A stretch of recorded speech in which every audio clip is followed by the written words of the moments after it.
Bonjour à tous, et c'est un nouvel épisode de Legality Times qui s'ouvre, un peu sceptique ma foi. On a voulu nous faire passer pour une bonne nouvelle, la tout à fait partielle dérogation en Espagne au Real Decreto Legislativo, l'équivalent du décret-loi 16-2025, n'est-ce pas, qui paralysait toutes les procédures de délogeage de squatteurs et toutes les procédures d'expulsion de locataires mauvais payeurs, non à cause de la trêve hivernale, parce que ici la trêve hivernale en Espagne, Dieu merci, n'existe pas, entre parenthèses encore, point d'interrogation, mais pour la bonne et simple raison que les propriétaires, alors je ne vois pas ce que ça avait à voir, le législateur de gauche aura ses raisons, moi je ne vois pas ce que ça avait à voir avec la question, mais sous prétexte que le propriétaire avait le propriétaire du bien squatté ou faisant l'objet d'un loyer impayé était propriétaire de plusieurs appartements, on paralysait tout. Voilà. C'est abscon, c'est absurde, mais c'est comme ça. On paralysait tout sous prétexte que le propriétaire du bien squatté ou faisant l'objet d'un impayé était propriétaire de plusieurs biens. Et si la commission judiciaire, on va dire, s'il n'y a pas d'huissier, donc c'est la commission policiale qui remplace les huissiers avec la police, ouvrait la porte d'un bien à expulser et se trouvait avec une petite vieille, comme dans la chanson de Brel, qui n'en finit pas de vibrer avec une bouteille d'oxygène, ou avec des enfants en bas âge, pour peu qu'on les ait mis là un petit peu par hasard et un petit peu exprès, renonçait à expulser, et tout était paralysé. Bon. On nous dit que cette loi est révolue, que le Real Decreto Legislativo 16-2025 est abrogé. Bon, moi, alors déjà, je doute franchement qu'il soit réellement abrogé. J'attends de voir le décret d'application. Mais même s'il l'est, pour moi, ce sera assez peu efficace. Pourquoi ? Parce que ce n'est pas l'abrogation de ce délai qui va accélérer ou même matérialiser les dates d'expulsion qui traînent depuis 5 ans, 7 ans, 8 ans, je vous parle en connaissance de cause. J'ai des clients ici propriétaires qui attendent depuis 8 ans l'expulsion de leur local commercial. Il y en a un qui est ici juste en face. L'expulsion de leurs biens. Et il n'y a pas de vulnérabilité ou quoi que ce soit. Hein. Ils attendent depuis 8 ans parce que c'est le bon vouloir du juge, plus ou moins partial et plus ou moins intègre. Je ne vais pas citer de nom, mais bon. Voilà. Donc, c'est pas l'abrogation de ce délai qui va faire que les choses iront plus vite. C'est pas l'abrogation de ce délai qui va faire que les juges seront plus diligents. Rien de tout ça.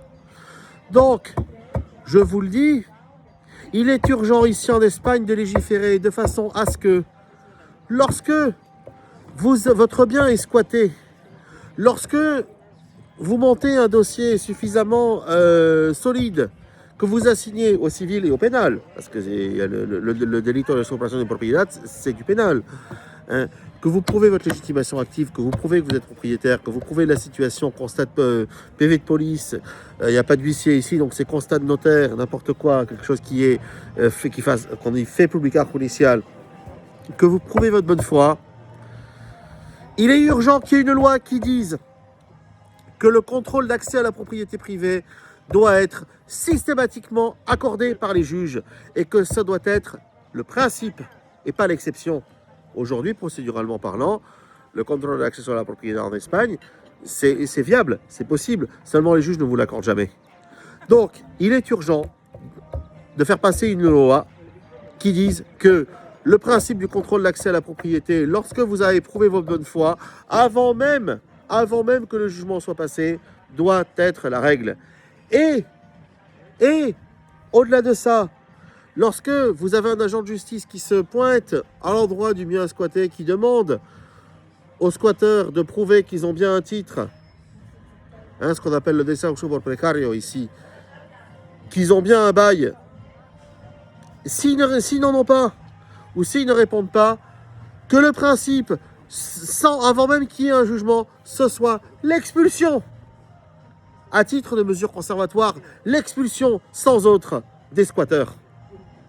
Voilà. Et qu'on n'ait pas peur, qu'on ait, je m'excuse, les couilles de dire, eh bien, si vous d'entrée vous prouvez votre bonne foi, eh bien que les mesures conservatoires prises en référé, parce que le référé et les mesures conservatoires, c'est fait pour ça, eh bien soient en votre faveur à vous. Seulement, je le crains, le législateur, et alors en particulier le législateur de gauche, dont la mauvaise foi n'a d'égal que l'incurie, ne le fera jamais. Et ça, je vous rappelle juste une chose, messieurs. On l'a dit en matière de violence sur les femmes, on l'a dit en matière de violence conjugale. Il est urgent de légiférer. Ah non, l'appréciation des juges du fond, l'appréciation souveraine des juges du fond, ça suffit. Les juges sont assez intelligents, assez éclairés, ils savent ce qu'ils ont à faire. Ouais, on a vu ce que ça a donné. On l'a dit en matière de harcèlement scolaire, il est urgent de légiférer. Ah non, parce que chaque cas est différent, et puis l'appréciation souveraine des juges du fond, ceci, cela. Ouais. Et puis il y a eu des meurtres, et puis il y a eu des suicides, et puis ce sont des fléaux de nos sociétés qu'on a laissé passer. Eh bien aujourd'hui, je vous le dis, messieurs, le problème des squats, c'est un fléau de notre société, et il est urgent, oui, de faire une loi. Lorsque les juges refusent d'intervenir comme se doit, et d'intervenir en bonne et due forme en défense des propriétaires, eh bien il est urgent de faire une loi qui dicte au juge, puisque le juge est la bouche de la loi, eh bien une loi qui dicte aux juges la conduite qu'ils doivent tenir. Et ne pas attendre l'appréciation souveraine, certes, mais soi-disant partiale et soi-disant indépendante, de juges qui ne sont ni impartiaux, ni indépendants. Parce que les juges aujourd'hui ne sont ni impartiaux, ni indépendants, je n'ai pas peur de le dire. Voilà, quand ils ne sont pas carrément... je ne veux pas prononcer des mots qui se retourneraient contre moi. Mais aujourd'hui, vous avez des juges qui sont corrompus, oui. Corrompus.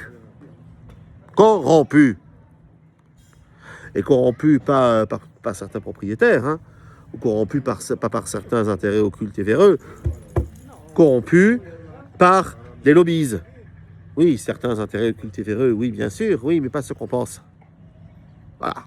Et vous en avez certains qui le sont, et je l'affirme. Donc, messieurs les législateurs, señores legisladores, señores diputados, señores congresistas de España, urge una ley que norme el control de acceso a la propiedad, como siendo la norma en caso de desahucio por precario. Y en el caso de que algún propietario acredite de repente su legitimación activa, acredite desde luego la situación de ocupación con una K grande, ¿vale? Tiene que ser la norma darle derecho a poner a pie de puerta un contrôle de acceso à la propriété privée. Voilà. Et je ne demande pas que ce soit des agents de police, parce que les agents de police, ils n'ont pas que ça à foutre, malheureusement. Très malheureusement. Mais, et encore une fois, il y aura une ségrégation par l'argent, parce que ce sera celui qui pourra se payer le contrôle d'accès. Mais celui qui est prêt à se le payer, qui veut payer un contrôle d'accès à l'entrée chez lui, pour que celui qui est rentré par effraction et qui à un moment donné va devoir sortir pour se payer, qu'est-ce que je sais moi, son pain, sa bière, son shit, son PQ, n'importe quoi, ne puisse plus rentrer à nouveau. Et c'est ça qu'il faut. Et il est urgent de le faire. À bon entendeur, salut. Portez-vous bien et à la semaine prochaine.